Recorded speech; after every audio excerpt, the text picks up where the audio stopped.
नमस्कार मित्रों, मैं आप पहुंचा हूं फिर एक नई वीडियो के साथ, जिसमें डेयरी का नाम है कामधेनु डेयरी फार्म, जिसके संचालक एक बिल्कुल युवा साथी जो कि अभी ग्रेजुएशन कर रहे हैं और उनके घर में कोई इस तरह का कोई डेयरी फार्म चलाया भी नहीं है, लेकिन फिर भी उन्होंने शुरुआत किया है।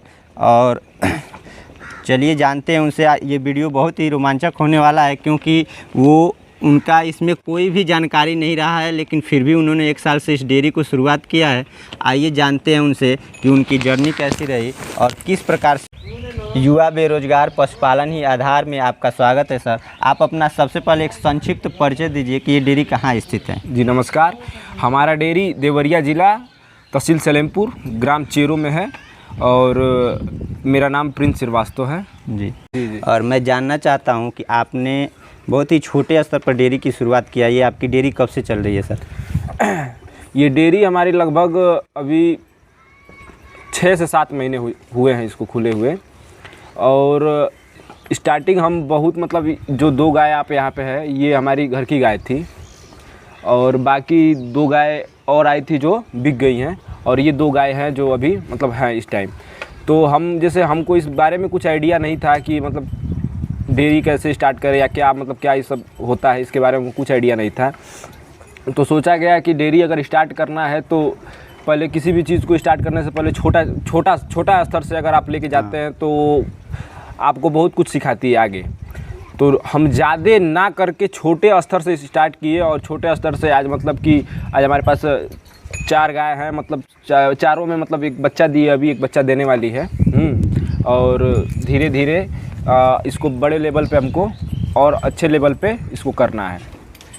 हम ये जानना चाहते हैं कि अभी फ़िलहाल मान लिया आपने डेयरी की शुरुआत किया है जी। इसके बारे में आपको आप पढ़ाई कर रहे हैं या पढ़ाई बंद कर दिए? नहीं, पढ़ाई तो हमारी चल रही है, ग्रेजुएशन हमारी हो चुकी है। ग्रेजुएशन कर चुके हैं? जी। अब आगे बीएड करने का विचार है। हम ये जानना चाहेंगे कि आखिर आप डेयरी को ही क्यों चुने? डेयरी चुनने का कारण क्या था? जैसे हमारे पास जब हम बिजनेस स्टार्ट करना चाहे तो हमारे पास कई ऑप्शन थी, लेकिन हमारा ये था मोटिव कि कोई भी बिजनेस स्टार्ट करें जिसमें हमें सुबह हम काम करें, शाम को हमको उसका प्रॉफिट मिले। तो और भी बिजनेस अन्य थे जिसमें हमें ये नहीं लगा कि ये नहीं पता चला कि उसमें मिलेगा नहीं मिलेगा। इसका ये है कि अगर हम कोई भी सुबह काम करते हैं तो शाम को हमारा प्रॉफिट आ जाता है, और इसकी वजह से हमको थोड़ा अच्छा भी लगा और हमको थोड़ा जानवरों से ज़्यादा लगाव है। एनिमल लवर जो कहते हैं वो उस हिसाब किताब का है थोड़ा सा विचार। और गाय भी हमारे पास है, कुत्ते भी हैं, मछली भी है, तो जानवरों से बहुत ज़्यादा हमें लगाव है। इसलिए आप मछली पालन भी करते हैं? जी। अच्छा, मछली पालन भी है, डॉग ब्रीडिंग का भी काम होता है। इस उम्र में आप इस तरह का बिजनेस में चॉइस कर रहे हैं जी।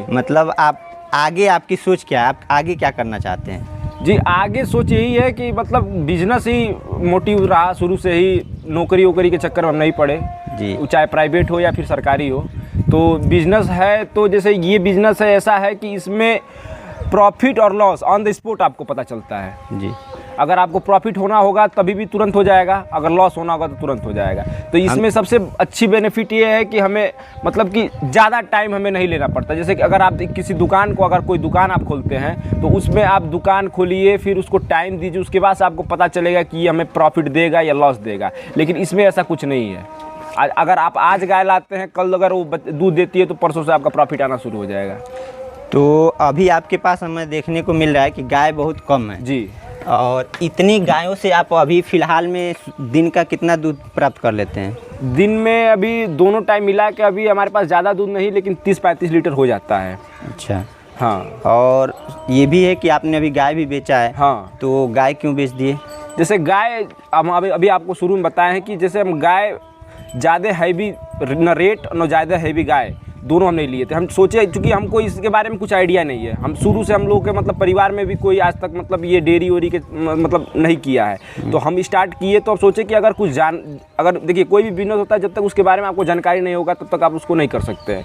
तो पहले हमको जानकारी से था कि हमको जानकारी ले, जब जानकारी मिल गया अब धीरे धीरे गाय हटेंगे सर और बढ़िया गाय आएगी सर। अच्छा, ये हम जानना चाहेंगे कि आपका जो भी दूध होता है वो कहाँ बेच देते हैं? गाय जो हमारी दूध होती है कुछ तो गाँव में ही चली जाती है और बाकी जो बचता है वो सलेमपुर चला जाता है। तो जो दूध का रेट क्या यहाँ मिल पाता है? गांव में जाता है 40 रुपये और वहाँ पे जाता है 35 रुपये। तो अभी तो फिलहाल हमको ये देखने को मिल रहा है कि आपके पास जो भी गाय हैं तो उससे कोई बहुत प्रॉफिट तो नहीं हो रहा? नहीं, प्रॉफिट नहीं होता है लेकिन लॉस भी नहीं होता है। अच्छा जी।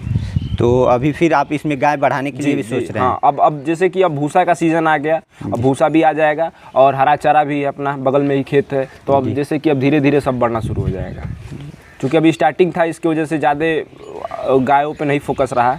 हाँ। अच्छा, हम एक चीज़ और जानना चाहेंगे कि जैसे मान लीजिए हम डेयरी की शुरुआत करते हैं तो डेयरी की शुरुआत करने में क्या क्या दिक्कतें आती हैं? देखिए, डेयरी की शुरुआत में आप गाय का चयन सबसे ज़्यादा इम्पोर्टेंट होता है जी। गाय का चयन आप क्या करते हैं, और दूसरी नंबर आपका डेयरी किस हिसाब किताब से है। मतलब कि आपको 2 महीने 4 महीने 6 महीने आप लेट करके स्टार्ट करें, लेकिन कभी भी अगर डेयरी फार्म बनाएं तो उसको वेल मेंटेन बनाएं जी।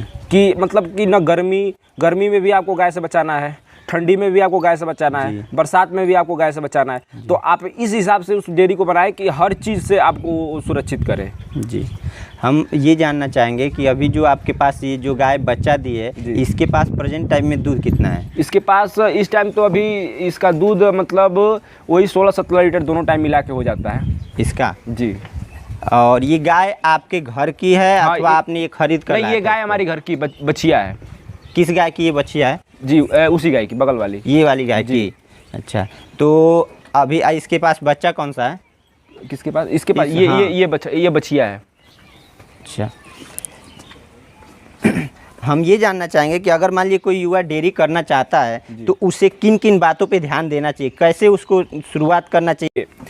सबसे पहले कोई भी युवा हो, कभी भी घबरा के कोई डिसीजन ना ले। पहली बात जी, ये ना देखे कि फलाने का डेयरी खुला है तो उनके पास 40 गाय है, इनके पास 50 गाय, ये है वो है, इस पर कभी भी ध्यान नहीं दें। पहले आप 2 गाय मंगाएं, 1 गाय रखें, उसके बारे में आप जानकारी लें अच्छी तरीके से। जब तक पूरी जानकारी आपको नहीं होगी तब तक आप उसको संचालन नहीं कर सकते उसका। तो पहली बात ये है कि उसको आप पूरी अच्छे से जानकारी लें। जब जानकारी, देखिए 2 चीज़ होता है, अगर किसी एक सुनी सुनाई बात होती है कि जैसे उनसे सुन लिए और उसको लागू कर दिए, तो वो लास्ट में आपको अंतर आना उसमें शुरू हो जाएगा। और एक चीज़ होती है जिसको आप खुद प्रैक्टिकल करते हैं। जब आप प्रैक्टिकल करेंगे तो उसमें जो समस्या होंगी उससे आपको लड़ने की क्षमता मिलेगा, लड़ने का ताकत मिलेगा और समय मिलेगा। तो जब देखिए, मान लीजिए कि अगर हम कोई भी गाय अगर बढ़िया नस्ल की गाय लाते हैं तो उसका कम से कम रेट 70-80 हज़ार से नीचे नहीं होगा। ठीक, अगर हमको सीखना ही है तो हम 70-80 हज़ार की गाय क्यों लाएँ? हाँ, ये भी बात सही है। हम 20 हज़ार की भी गाय ला सकते हैं अगर हमको जानकारी ही उससे लेना है तो। उसके बाद जब आपको जानकारी अच्छा सा हो जाए तो उसको हटा के अपना बढ़िया सा गाय रखिए और बढ़िया से अपना फार्म चलाइए। थनैला का या रिपीट ब्रीडर की कोई ऐसी समस्या आई है? देखिए, थनैला का तो दिक्कत नहीं आया है। स्टार्टिंग में बस गायों के जैसे नया फार्म था तो बस जो थान में एक झलका टाइप का, गर्मी की वजह से कहा जा सकता है, मच्छर माछी की वजह से कहा जा सकता है, या फिर जो भी आप वजह कर दें, इसकी वजह से वो दिक्कतें आई।